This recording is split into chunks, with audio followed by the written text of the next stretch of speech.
Hello everyone. आपने technical I think complete कर लिया होगा। उसके बाद अब आपका ऑप्शन ट्रेडिंग का सेशन स्टार्ट हो रहा है। ये सेशन तकरीबन आपका, अगर मैं बात करूं रिकॉर्डिंग्स में, तो ये तकरीबन आपके 8 से 10 सेशन रहने वाले हैं ऑप्शन ट्रेडिंग के, जिसमें कंप्लीट आपका बेसिक से लेकर एडवांस तक हम ऑप्शन ट्रेडिंग को कवर करेंगे। क्या ऑप्शन ट्रेडिंग होती है, इसमें कैसे बाय करना है, कैसे सेल करना है, क्या स्ट्रेटजीज होगी, वो सब कुछ हम इसमें अब कवर करने वाले हैं। अगर मैं ब्रीफ में इसको देखूं, तो सबसे पहले आपका थ्योरी रहेगा, जिसमें डेरिवेटिव ट्रेडिंग या फ्यूचर ट्रेडिंग होता क्या है ये हम कवर करेंगे। उसके बाद में फ्यूचर ऑप्शंस में क्या फ़र्क है, option moneyness, at the money, in the money, out the money क्या होता है, option chain analysis, options data कैसे होता है, ऑप्शन ग्रिक्स क्या है, और इनको स्ट्रेटेजीज में हम कैसे यूज़ ले सकते हैं, ये सब कुछ इसमें रहने वाला है। तो ज़्यादा टाइम नहीं लगाते हुए मैं अपना फर्स्ट सेशन स्टार्ट करते हैं। जैसा कि स्क्रीन पे आप देख पा रहे होंगे, डेरिवेटिव। सो काफ़ी सुना हुआ वर्ड है डेरिवेटिव, कई लोगों को हो सकता है पता भी हो, लेकिन अपन एक बार वापस से समझते हैं डेरिवेटिव होता क्या है, डेरिवेटिव ट्रेडिंग क्या होती है। डेरिवेटिव, जैसा कि अपन देख सकते हैं, डेरिवेटिव इज ए एक फाइनेंशियल इंस्ट्रूमेंट है। जैसा अगर इसको, अगर आप डेफिनेशन में नहीं जाके अगर इसको सिंपल एग्जांपल से समझें, तो डेरिवेटिव क्या है कि जैसे निफ्टी है, हम पकड़ते हैं कि जैसे अपना निफ्टी है, तो निफ्टी निफ्टी निफ्टी अपने आप में एक अंडरलाइंग एसेट है जो ट्रेडेबल है। ठीक है। निफ्टी की अगर बात करूँ, तो मान लो निफ्टी अभी आपका चल रहा है लाइक 25,000 के आसपास निफ्टी चल रहा है। लेकिन हम क्या करते हैं, निफ्टी नहीं खरीद के हम ऑप्शंस की तरफ जाते हैं, कॉल और पुट। तो ऑप्शंस में जैसे अगर आपने सुना होगा, कॉल ऑप्शन है और दूसरा ऑप्शन है पुट ऑप्शन। अगर मार्केट ऊपर की तरफ जा रहा है, तो ऑफकोर्स आपका कॉल ऑप्शंस का प्राइसेस इंक्रीज होगा, इसका प्रीमियम बढ़ेगा। तो समझना, मार्केट में क्या हो रहा है, मार्केट में निफ्टी में मूवमेंट आ रहा है। निफ्टी 25,000 था, फिर 25, 125, 200, निफ्टी ऊपर जा रहा है। तो निफ्टी के साथ साथ बढ़ क्या रहा है, निफ्टी के साथ साथ उसका कॉल का प्रीमियम भी इंक्रीज हो रहा है। तो चल क्या रहा है, निफ्टी बढ़ रहा है, लेकिन इनडायरेक्टली कॉल्स के प्रीमियम से इंक्रीज हो रहे हैं।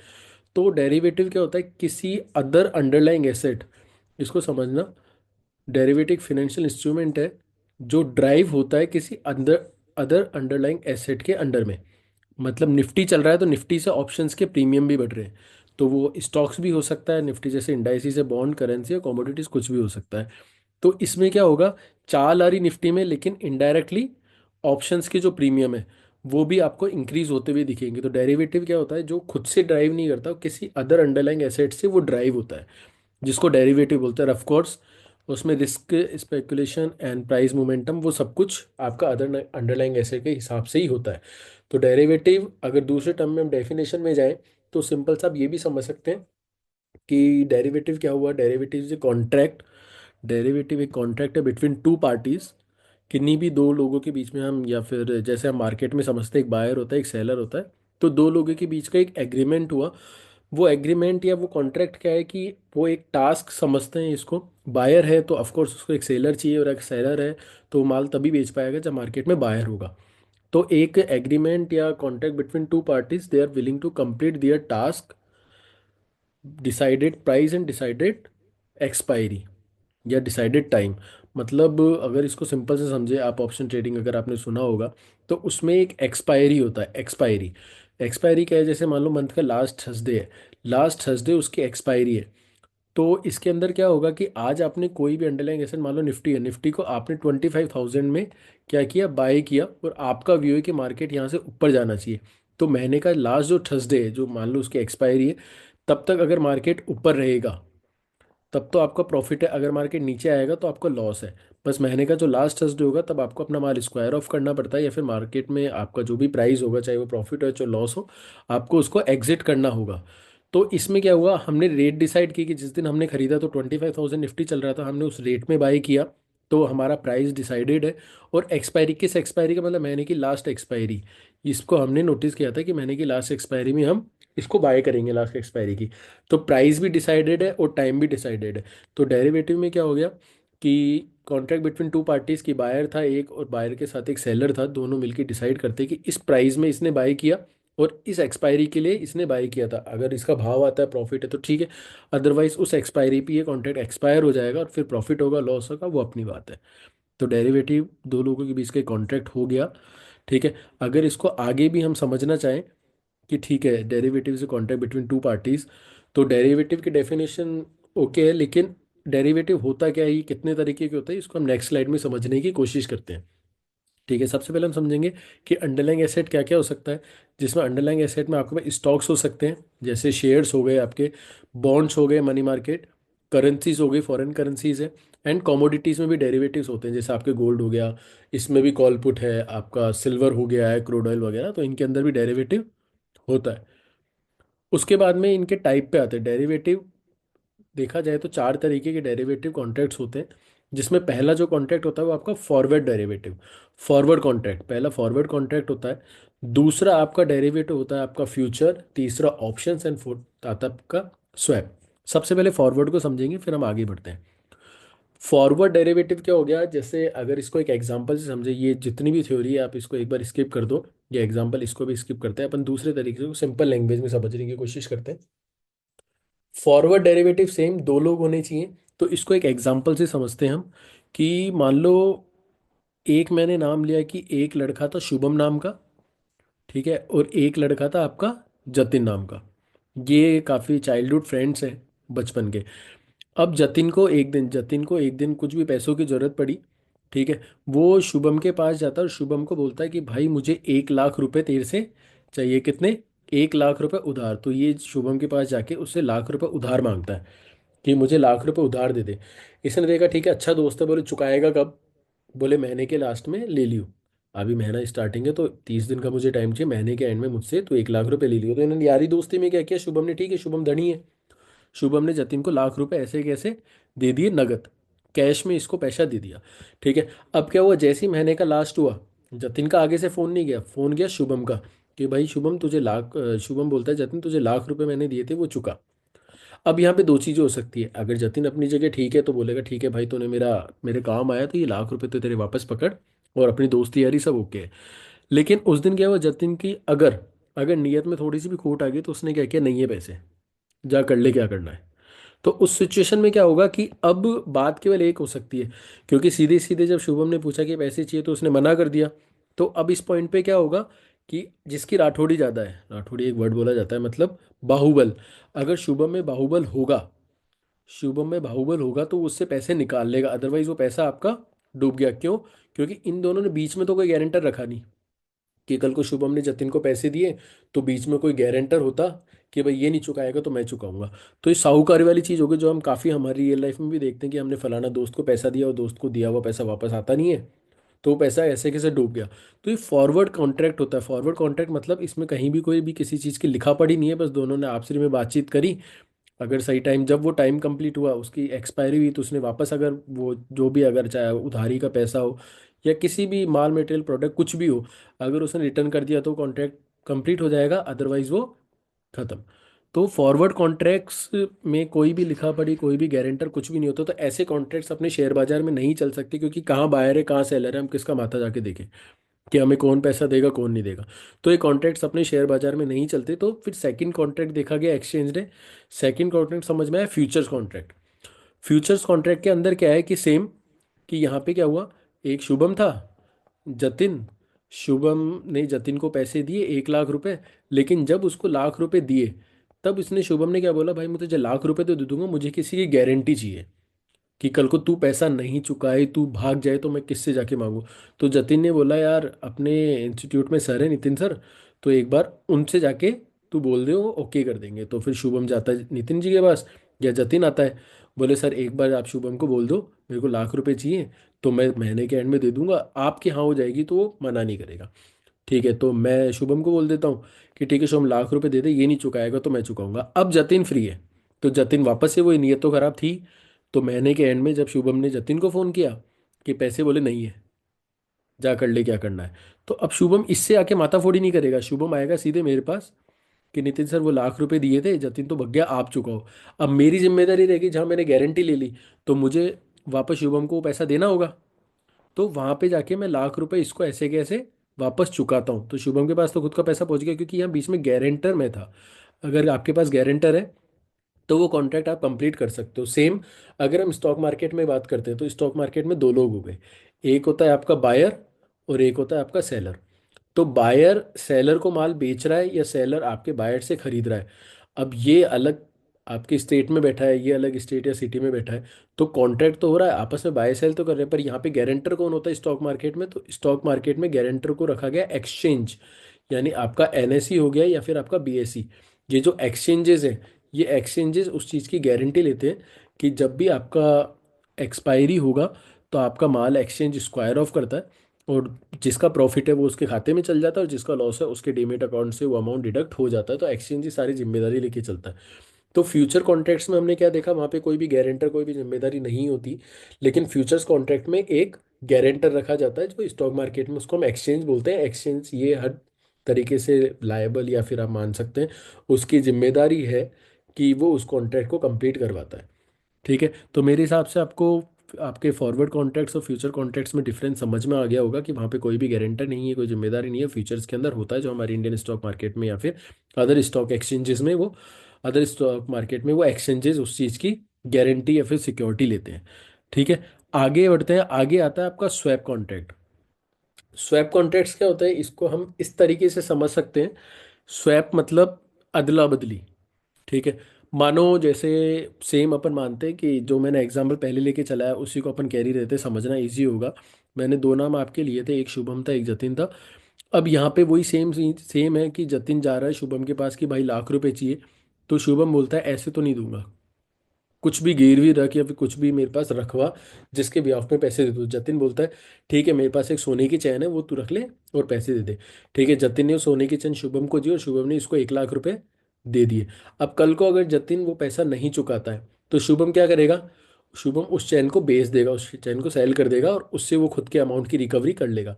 तो यहाँ पे क्या हुआ, ना इसको गारंटर की नीड थी, ठीक है, ना कोई लिखा पढ़ी की नीड थी, उसको सिंपल पता है तू भागेगा तो मेरी, मैं तेरी चेन बेच के पैसे को रिकवर कर लूंगा। तो किसी भी प्रोडक्ट के बदले, ठीक है, किसी भी प्रोडक्ट बोल सकते हो या फिर किसी भी कॉन्ट्रैक्ट के बदले अगर आप कुछ भी स्वैप करते हो, चाहे वो करेंसीज हो सकती है, ठीक है, या फिर आपका किसी भी तरीके का बॉन्ड हो सकता है। ठीक है, जैसे एक एग्जांपल भी हम समझते हैं। कई बार आपने देखा हो कुछ वॉर लाइक सिचुएशन हो जाती है, जैसे 2022 में आपका रशिया यूक्रेन का युद्ध भी हुआ था। तो उसके अंदर क्या हुआ, जब यूक्रेन को जरूरत पड़ी कुछ और हथियारों की, क्योंकि रशिया तो अपने आप में काफ़ी बड़ा एक नेशन है, ठीक है, तो उसने यूएस से हेल्प ली। तो यूएस ने उसको काफ़ी सारे आर्म्स वगैरह, आपके हथियार वगैरह दिए। तो ये सब कुछ यूं ही नहीं दिया जाता, वहाँ पे कॉन्ट्रैक्ट होता है, वो स्वैप कॉन्ट्रैक्ट होता है कंट्री टू कंट्री, कि हम आपको क्या दे रहे हैं। जैसे इंडिया में बताया ना अपन, रिजर्व गोल्ड आपने सुना होगा, भारत ने खुद के गोल्ड को गिरवी रखा, तो गिरवी रख के लेके क्या आया? पैसा। भारत ने आपका इंडियन जो रिजर्व गोल्ड है, कि इतने का हम रिजर्व गोल्ड यूएस को दे रहे हैं, उसके बदले में हम आपसे क्या ले रहे हैं? हम आपसे करेंसी ले रहे हैं, हम आपसे पैसे ले रहे हैं। जिस दिन हमारे पास पैसा आ जाएगा हम आपको वापस से करेंसी लौटा देंगे, और हम जो भी हमने गोल्ड आपसे गिरवी रखवा है हम वापस अपने इंडिया में ले आएंगे।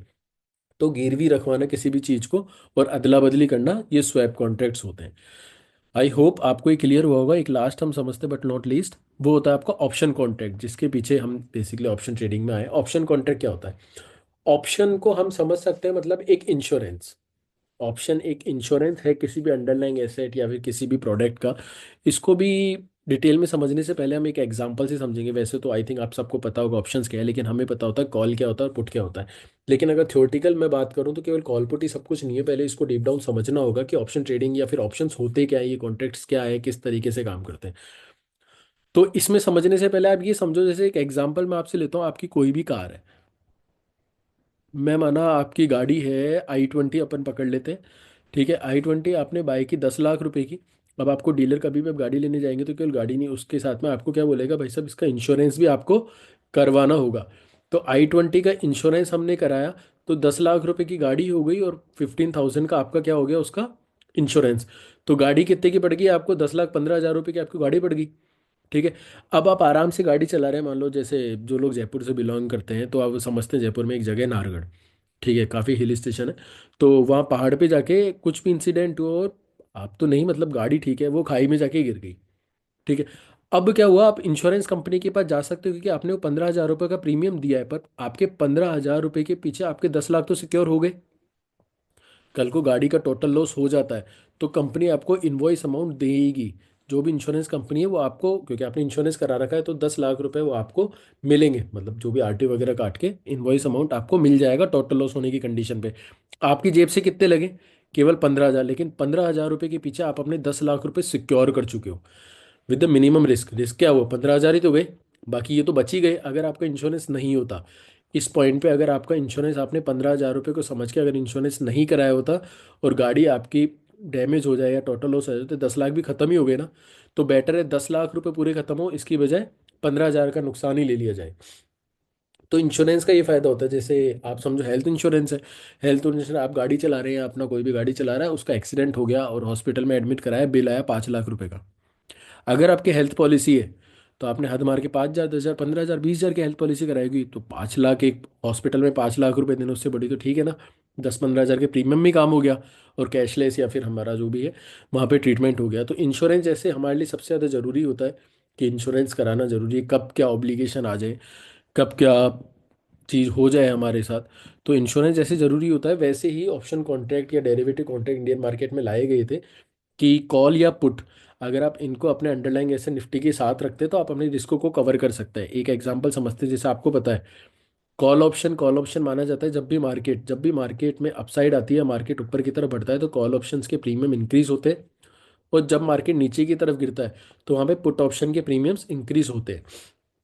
अब इसको अगर आप एक एग्जांपल से समझे कि कॉल और पुट पे कैसे प्रीमियम बढ़ते हैं और कैसे हटते हैं, तो इसको अपन कुछ इस तरीके से समझ सकते हैं कि मानो को निफ्टी है, हमने निफ्टी को परचेज किया। निफ्टी हमने कितने में खरीदा, फॉर सपोज हमने 25,000 में निफ्टी को कर लिया बाय। ठीक है, निफ्टी का एक फ्यूचर कॉन्ट्रैक्ट हमने बाय किया 25,000 जब उसकी प्राइस चल रही थी, और निफ्टी का लॉट साइज हम माने तो लेफ्ट साइड है जैसे आपका 25 का, 25 निफ्टी का लॉट साइज है।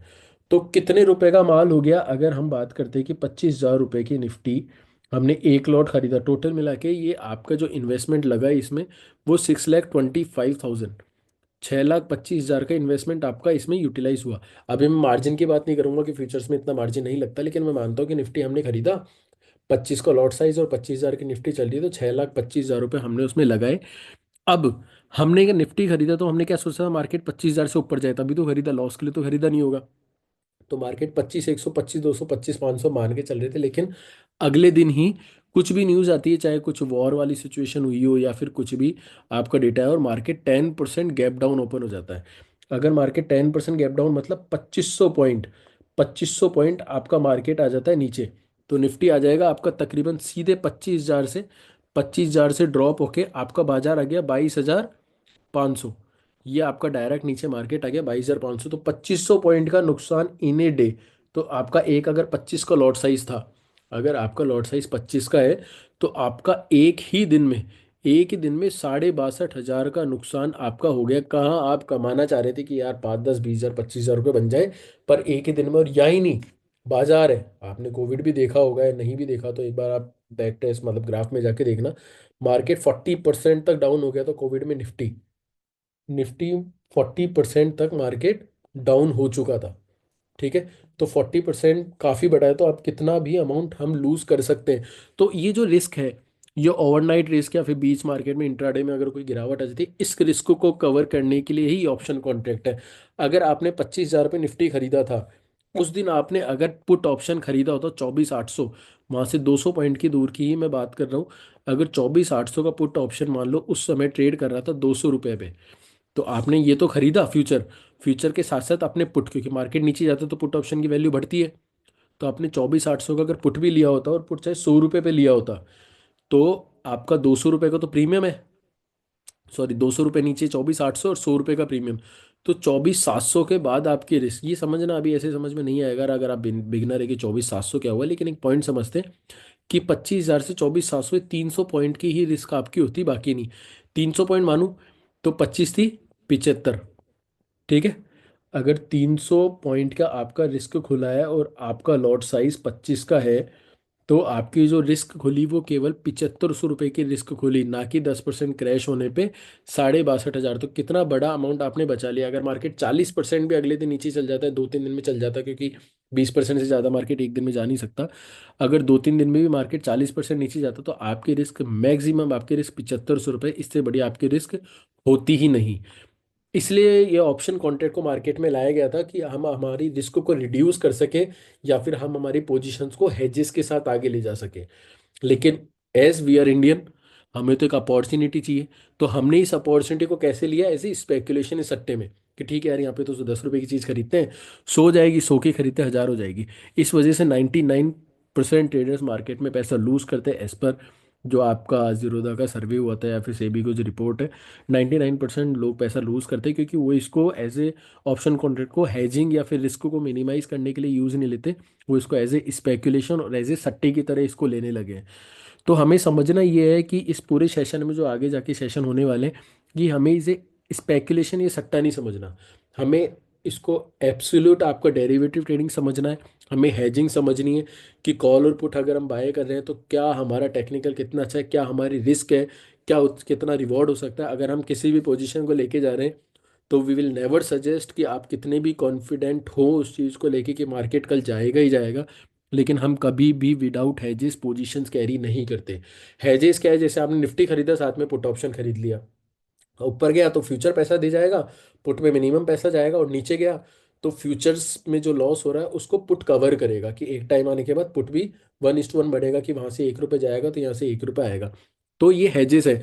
अगर कॉल की बात करूँ तो मान लो आपने फ्यूचर बेचा होगा, कल को ऊपर चल गया नुकसान हो सकता है, तो साथ में मैंने एक दूर का या पास का कॉल ऑप्शन भी खरीद लिया, कि अगर मार्केट ऊपर जाएगा, ठीक है, तो फ्यूचर लॉस देगा लेकिन कॉल उसको प्रोटेक्ट करेगा, वहां से मेरी रिस्क मैनेज होती रहेगी। तो इस हिसाब से ऑप्शन कॉन्ट्रैक्ट काम में लिए जाते हैं। I think, am I clear? ठीक है। उसके बाद में बेनिफिट्स क्या क्या हैं जो मैंने अभी बताया, रिस्क को आप मैनेज कर सकते हैं, आपका जो स्पेक्यूलेशन माइंड है वो काफ़ी कंट्रोल में रहेगा, सट्टे से आप दूर रहेंगे, आप तरीके से ट्रेड करेंगे। ऑफ कोर्स लीवरेज, इसमें मार्जिन बेनिफिट आपको मिलता है कि फ्यूचर्स में जो मार्जिन लगता है, 2 लाख 3 लाख रुपए 1.5 लाख रुपए जो लगता है, अगर आप हेजेस के साथ जाते हैं, रिस्क जैसे बोला केवल 7500 रुपये का लॉस है, तो एक्सचेंज आपसे 2 लाख नहीं लेगी, फिर एक्सचेंज आपसे कम पैसा लेगी क्योंकि आपके रिस्क कैप्ड है, आपका ज़्यादा रिस्क नहीं है। मार्केट एक्सेस, मार्केट एक्सेस हर तरीके का मार्केट एक्सेस आपके इसमें डेरिवेटिव के अंदर है। पोर्टफोलियो डाइवर्सिफिकेशन, मतलब अगर आप अपने पैसे का यूटिलाइजेशन सही तरीके से करेंगे, ठीक है, तो मल्टीपल मार्केट्स में multiple different different asset, underlying assets में आप पैसे को यूज़ ले सकते हैं, और एक ही नहीं कि मैंने केवल निफ्टी निफ्टी खरीद लिया, कुछ स्टॉक्स, कुछ गोल्ड, कुछ बॉन्ड, अलग अलग तरीके से आप डेरिवेटिव में काम कर सकते हैं। उसके बाद ये सब कुछ ही थोड़ा बताया हुआ है इसके अंदर, कि मार्केट वॉलेटिलिटी क्या है, लीवरेजेस क्या है, लिक्विडिटी रिस्क क्या है। ये हम डिफरेंट, जब हम आगे बढ़ेंगे तो एक एक पॉइंट को इन डिटेल हम समझेंगे। तो मुझे जो समझ में आ रहा है कि मैं आपको ये जो डेरिवेटिव वाला चैप्टर है वो आपको ठीक ठाक समझा पाया हूँ। ये बेसिकली एक, पहले थ्योरेटिकली हम समझ रहे हैं, आगे डेरिवेटिव को प्रैक्टिकली कैसे ट्रेड करना है वो हम आने वाले सेशन में अच्छे से समझेंगे। जैसे आपका अगला चैप्टर हम देखेंगे, उसमें फ्यूचर्स क्या है, ऑप्शंस क्या है, फिर वो किस तरीके से ट्रेड होते हैं, ये सब कुछ हम आगे कवर करेंगे। तो ये एक थ्योरेटिकल सेशन तो जो हमने आज डे 1 पे कवर किया, अब नेक्स्ट सेशन आपका रहेगा, तो अब सब कुछ आपका प्रैक्टिकल होने वाला है, कुछ और हल्का फुल्का थ्योरेटिकल रहेगा, फिर हम प्रैक्टिकली इसको देखेंगे, आगे समझेंगे।